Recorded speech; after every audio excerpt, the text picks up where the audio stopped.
he claimed that he died. And then someone brought him back. And I was like, what are you doing? I was like, why are you doing that? And he's like, oh, it's fine. I was like, I know I'll be fine. I'll be fine. Hey y'all, and welcome back to my channel. Today, I'm going to be discussing quite a disturbing video that I came across from a YouTuber named Sav Says. Her name is Savannah Hernandez. Y'all make sure to go check her out. She's doing some real great reporting on the ground in San Francisco and in other large cities, really showing the terrible state of the city, drug abuse and homelessness and violence. This is something I'm seeing in cities across the world, not only San Francisco, but in Los Angeles, New York, here in Canada. Cities like Toronto and Vancouver are completely overrun by people who are suffering from mental illnesses, people who are addicted to drugs and fentanyl. It has gotten so bad in so many major cities. What's very interesting is the approach that the leaders in these communities have taken. As opposed to being more strict on drugs, making sure that laws are being enforced, they choose to look the other way. What we see now is the result of this kind of failed policy that is more lenient on drug usage. Today, we're gonna watch some of her reporting and see how bad the situation really is in San Francisco. So without further ado, let's check it out. This is Savannah Hernandez in front of the federal office building in San Francisco, across the street from City Hall. There seem to be quite a few homeless camped out over here. I've been asking people that work in the area what's going on. No one wants to answer any questions. So let's go talk to the average San Franciscan and see what life is like over here. It's a big drug thing. We were talking about this earlier today. It's a big drug thing. It's mostly because of drugs or whatever, the easy access people have to drugs around here and how powerful they are. They just they ruin your ambition. You just don't have like the drive to work anymore, so they just rather chill here. Well, the dope up here is hella good. I know that from experience, but because they get it from overseas. I'm not gonna say who they get it from and where they get it from, but it's just it's good quality up here. I was in Skid Row yesterday. Like I said, this is actually happening in cities across the Western world. These scenes that we're seeing right here, with the streets filled with drug addicts and homeless people, encampments and tents adjacent to neighborhoods and communities and schools. It is so frightening to see this, where you could be walking down the street and see people who are absolutely tweaking off of fentanyl or heroin or crack cocaine. The situation has gotten so terrible, and to see that some of our political leaders are just turning a blind eye to this, it's really scary. I can't imagine what it's like having kids and living in these cities. Talking to some of the people down there about their experiences, they were telling me that fentanyl is actually a really big thing over here. Fentanyl is the main thing people hear. There's this thing called the fentanyl crawl where people are just this, the whole day or whatever, and it's just they hella slumped.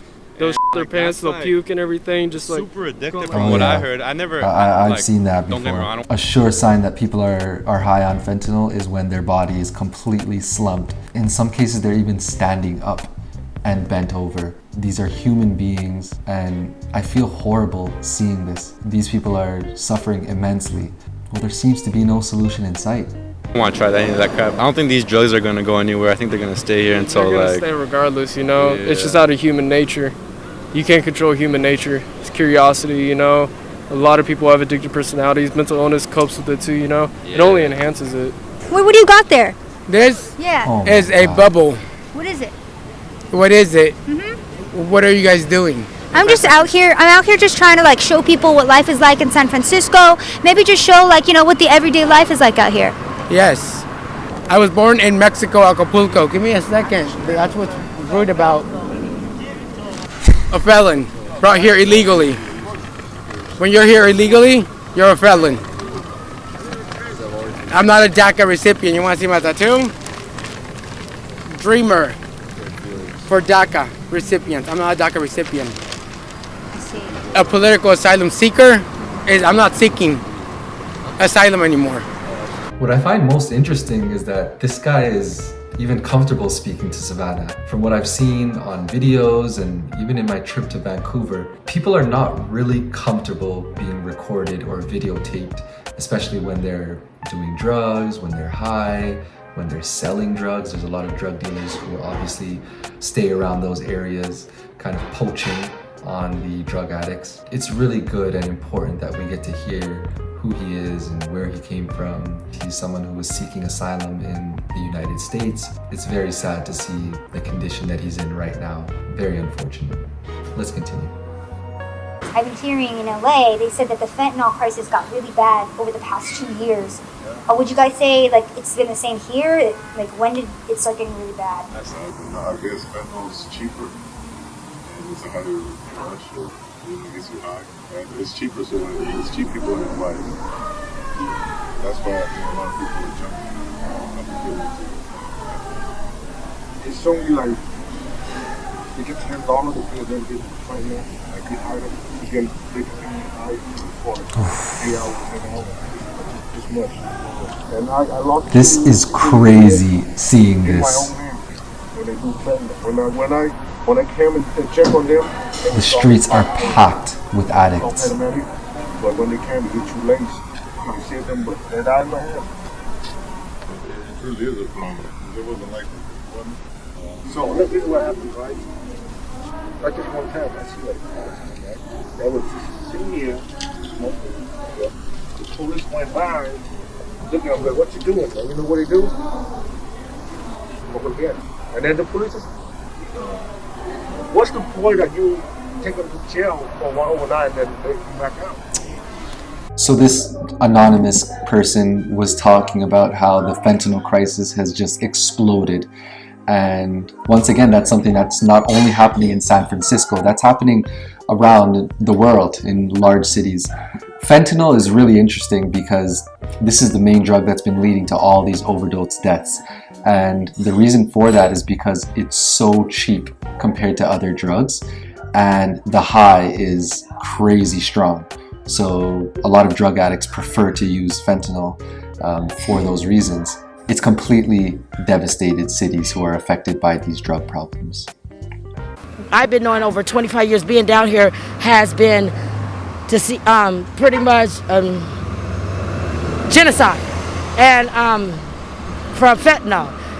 Crack didn't kill us, COVID-19 didn't kill the homeless, so they got this fentanyl that has taken out a lot of the Skid Row neighborhood residents that's no longer here because they made fentanyl and put fentanyl in everything. And a lot of When did you start seeing the fentanyl crisis get really bad down here? when the COVID-19 went within these last 2 years. Within the last 2 I years? personally know 25 people, personal friends, are deceased within the year 2021 and 2022 From fentanyl. from fentanyl. Going back to the fentanyl crisis, you said you've heard some horror stories. What are some of those stories that you've heard that have been afflicting people down here? Just I've heard of people, getting deliveries of things, and then it's like then the first hit they do, they're like gone, or they go into like shock. I don't really know what the process is or what happens, but then I hear other people. Like I know someone, in fact, who told me one day, he's like, "Oh, yesterday I got like revived. It's like I did it and I passed out, like I went out." I'm like, "You went out?" Like he claimed that he died, and then someone brought him back, and I was like, "What are you doing?" I said, "Why are you doing that?" And he's like, "Oh, it's fine." I was like, "I know I'll be fine. I'll be fine." It sounds like that last person he was talking about was extremely fortunate to have survived that. Many people don't survive these drug overdoses, and that's what makes this fentanyl crisis so troubling. Anybody can fall victim to these drugs. You heard the lady who was speaking earlier said a lot of this accelerated or got worse during the COVID-19 pandemic. Tough economic times can force a lot of people into poverty, can force a lot of people into homelessness, where they are surrounded by and exposed to crime, violence, and especially drugs. So many people have fallen trapped to this. And what's even worse, our leaders seem to be turning a blind eye to all of this. There's no mention of this in the mainstream media. Savannah over here made this video as an independent journalist, but where are the journalists for CNN and Fox News and all the big mainstream media outlets? Why are they not talking about this? The regular people who live in these communities, we see these issues. We come face to face with them every single time we go outside. So why is there no solution to this? Well, some people have proposed solutions, such as safe injection sites, decriminalization of these drugs. These solutions have only made things worse by making it more acceptable to to do drugs out in the open, to make it more acceptable for people to commit crimes by, reducing the sentences for things like theft, for decriminalizing drugs and allowing people to do hardcore drugs out in public. It's so sad. And Savannah actually has another video where she's interviewing somebody who used to be a drug addict and is now an advocate against a lot of these policies. So for our next video, I'm going to react to Savannah's interview with that man so we can dive into what has caused this problem to get much worse and to see the reality for what it is. I think many of us have been affected by it, or we know people who have been affected by this drug crisis. So if you enjoyed this video breakdown, give me a like and a subscribe. That's all for today. Until next time, peace.